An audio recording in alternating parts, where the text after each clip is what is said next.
Eran nuestros abuelos, nuestras abuelas. Se repitió su relato. Vinieron a legarlo a quienes ahora vivimos. Nunca se perderá su nombre. En el porvenir jamás olvidaremos la historia. Siempre la guardaremos nosotros, sus hijos.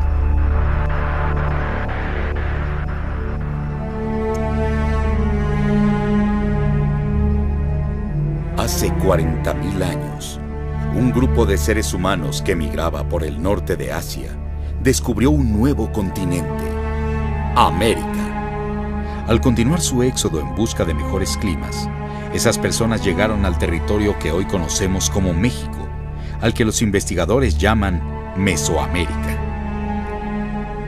Durante mucho tiempo, aquella sociedad llevó una existencia sencilla, dedicada a la caza, la pesca y la recolección.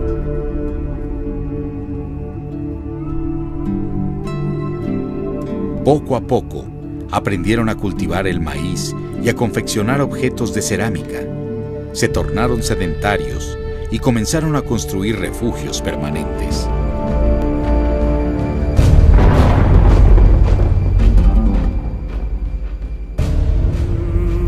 Hacia el año 3000 a.C., ocurrió un gran cambio. Aquella sociedad se organizó de una forma compleja y surgieron los primeros estados. Comenzaron a construir pirámides y apareció un arte monumental.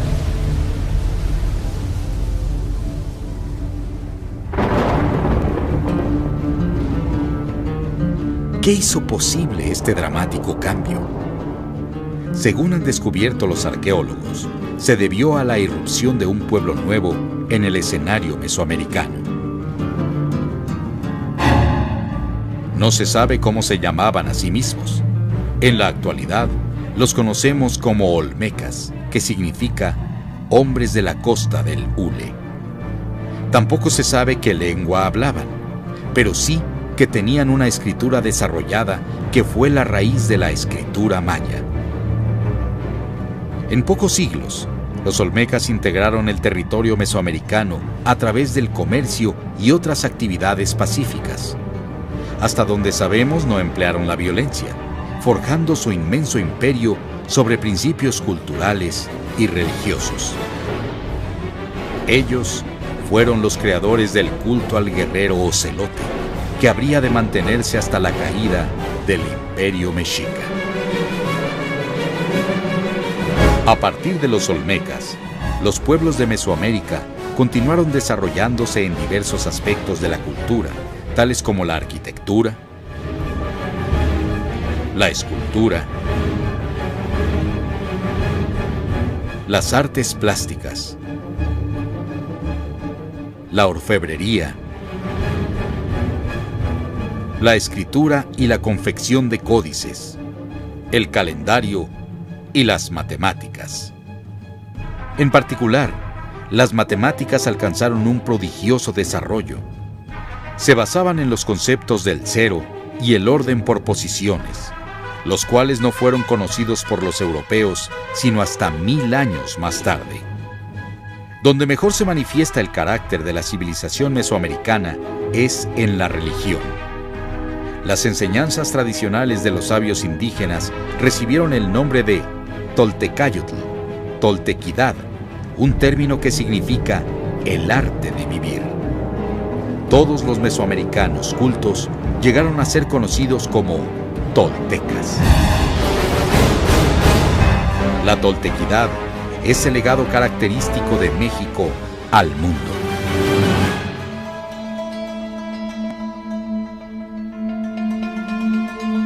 Si en el viejo mundo tuvieron el Tao, el hinduismo y el budismo, nosotros tenemos la Toltecayotl, el pensamiento filosófico del México antiguo. Si otras civilizaciones tuvieron a Zoroastro, Hermes, Buda, nosotros tenemos a Quetzalcóatl. Los mesoamericanos creían que el universo es producto de dos fuerzas que se equilibran para producir la manifestación de las cosas. Creían que la creación del mundo no ocurrió por arte mágica, sino que es un proceso continuo y evolutivo, regido por la ley de los ciclos. La personificación de estas fuerzas era Ometeotl, cuyo nombre significa Divina Dual Trinidad.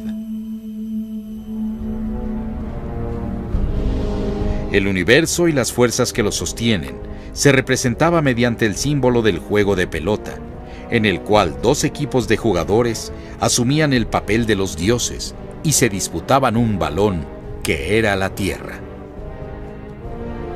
Otra forma de representar las mismas creencias era mediante una ceremonia llamada la Guerra Florida, en la cual el individuo se enfrentaba a sí mismo en un combate contra sus debilidades. Esta cosmogonía se centró en la serpiente emplumada, una deidad a la cual pueblos de habla náhuatl llamaron Quetzalcóatl. ¿Qué significa ese nombre? Quetzalcóatl es la representación de las fuerzas del universo, la integración de la materia y el espíritu, la luz y la oscuridad, el frío y el calor. En el ser humano, Quetzalcóatl es la lucha entre nuestras tendencias animales y la aspiración hacia lo sublime. Quetzalcóatl también simboliza la sucesión de los ciclos en la naturaleza. Debido a eso, era el patrón del calendario.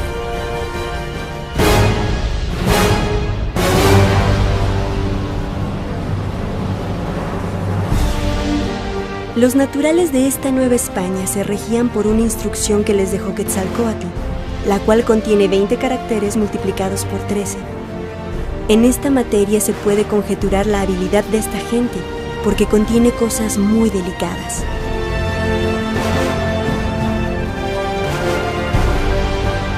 El calendario prehispánico se basaba en un año sagrado de 260 días, el cual se relacionaba con el año de la naturaleza, produciendo un ciclo de 52 años de duración, conocido como Ciclo del Fuego Nuevo.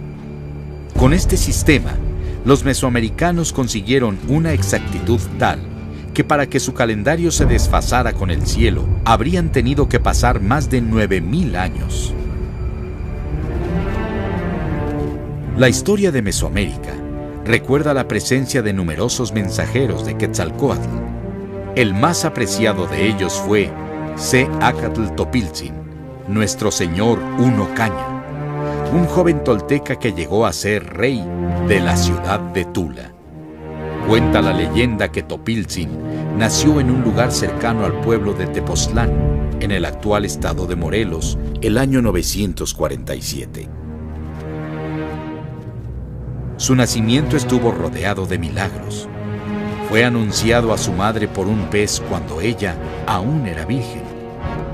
En cuanto nació, las parteras trataron de matarlo arrojándolo al agua, pero el niño sobrevivió y fue criado en secreto por sus abuelos. A los 13 años de edad, el joven Topiltzin fue enviado a estudiar a la ciudad de Xochicalco. En el año 977 después de Cristo, fue elegido rey de Tula. Según se afirma, era un hombre pacífico, muy religioso, que pasaba largas horas de meditación y penitencia a fin de descifrar el sentido de nuestra existencia. También fue un gran jefe de Estado, pues convirtió a Tula en una gran ciudad, construyendo grandes y preciosos edificios y desarrollando las artes. Poco después de su llegada al poder, Topiltzin recibió la visita de unos brujos, quienes lo engañaron y embriagaron. Después de esto se sintió tan avergonzado que abandonó el reino de Tula y se fue a vagar por la tierra. Durante años, el rey errante visitó los pueblos más diversos, aprendiendo de las costumbres y creencias. Finalmente, llegó a la ciudad maya de Chichén Itzá, donde pidió refugio. Allí lo recibieron, compartiendo con él los altos secretos de la toltequidad. Debido a su sabiduría y nobleza de vida, los mayas le dieron el nombre de Cuculcán, serpiente emplumada. Después de algunos años entre los mayas, Topiltzin regresó al centro de México, viniendo a radicar en la ciudad de Cholula. Los hechos grandes y maravillosos de Topiltzin son recordados entre los indios. Ellos recuerdan tantos milagros que no me atrevo a hacer ninguna declaración sobre eso. Sin embargo, la historia de su vida me ha impresionado grandemente y me ha conducido a creer que, puesto que los naturales son criaturas de Dios, capaces de salvación, Él no puede haberlos dejado sin un profeta, y ese profeta fue Topiltzin. Las enseñanzas de Topiltzin fueron recopiladas en un libro llamado Huehuetlatoli, Antiguas Palabras. En la actualidad, ese libro se ha perdido, pero quedaron fragmentos, entre los cuales encontramos enseñanzas como las siguientes. El tolteca es sabio, es una lumbre, hace sabios los rostros ajenos, les hace tomar corazón, no pasa por encima de las cosas, se detiene, reflexiona, observa. Evita los extremos, mantente en el medio, porque solo en el medio existe la función social, la condición honorable. Ayudaos mutuamente en la necesidad. Mirad que es una vuestra carne y una vuestra humanidad.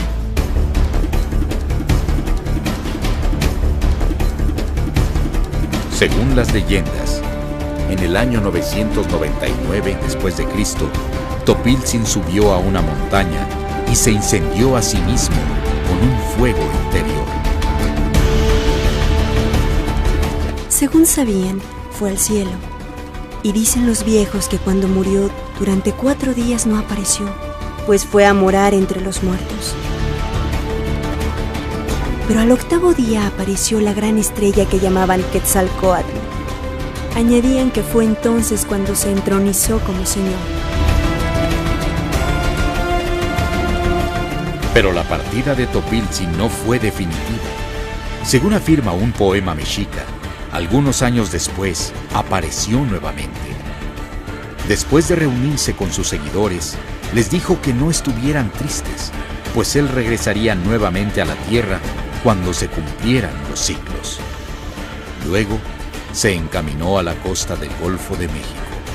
Arrojó su manta bordada de serpientes al mar, subió en ella como si fuese una balsa y se fue navegando hacia el horizonte oriental. Exactamente 520 años después de la partida de Topiltzin, aparecen en la costa del Golfo de México los barcos de Hernán Cortés, portando sobre sus velas una de las insignias más importantes de la toltequidad, la Cruz de los 4 Rumbos.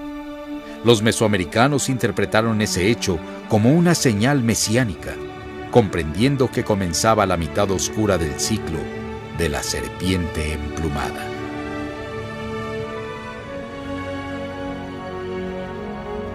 La trascendencia de Quetzalcóatl radica en su mensaje.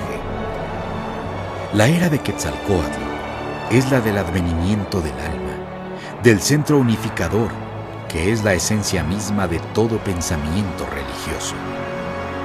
Gracias a él, Mesoamérica conoció un fenómeno poco frecuente en la historia de la humanidad: un inmenso imperio forjado por la potencia del espíritu.